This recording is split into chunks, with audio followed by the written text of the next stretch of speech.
informações políticas.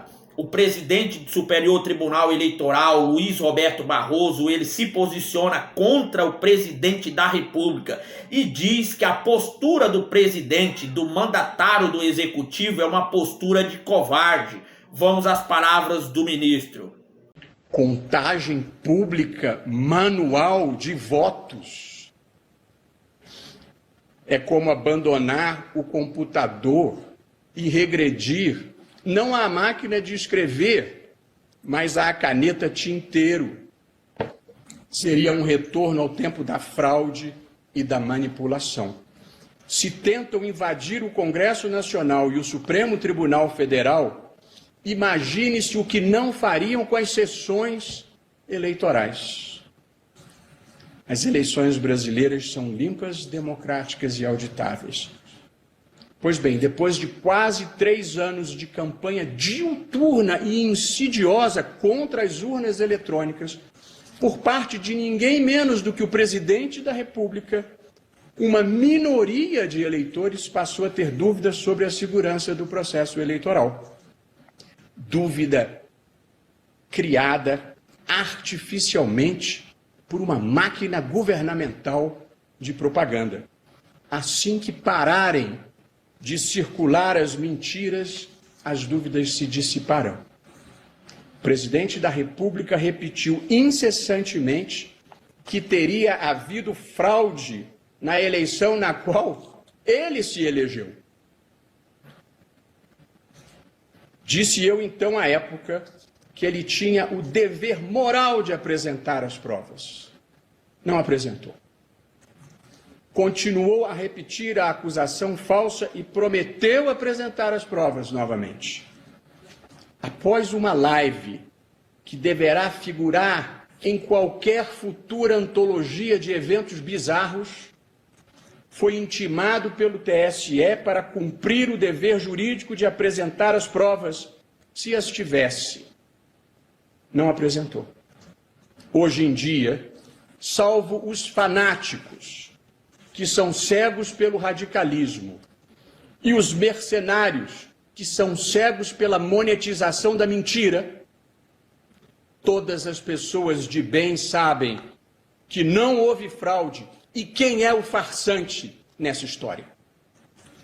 Foi o Congresso Nacional, não o TSE, quem recusou o voto impresso, e aliás fez muito bem.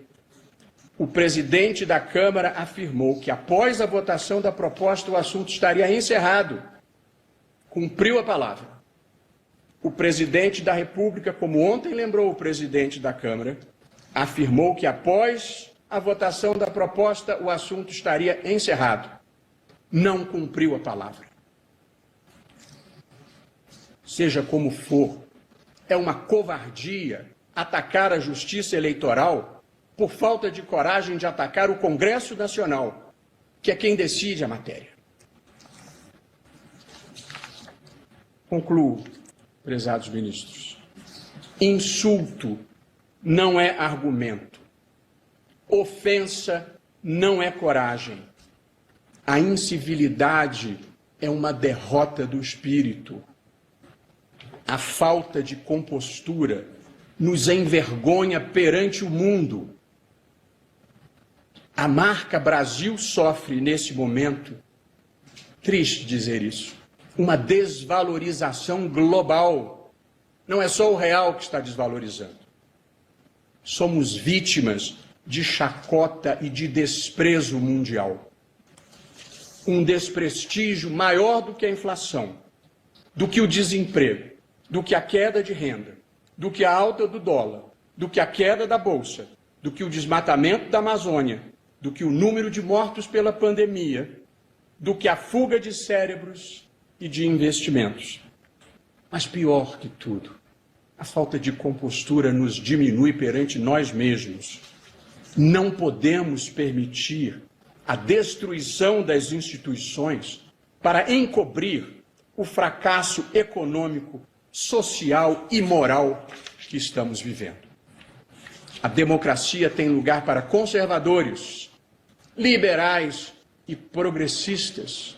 O que nos une na diferença é o respeito à Constituição, aos valores comuns que compartilhamos e que estão nela inscritos. A democracia só não tem lugar para quem pretenda destruí-la. Com a bênção de Deus, Deus de verdade, do bem, do amor, do respeito ao próximo, com a bênção de Deus e a proteção das instituições, um presidente eleito democraticamente pelo voto popular tomará posse no dia 1º de janeiro de 2023. Assim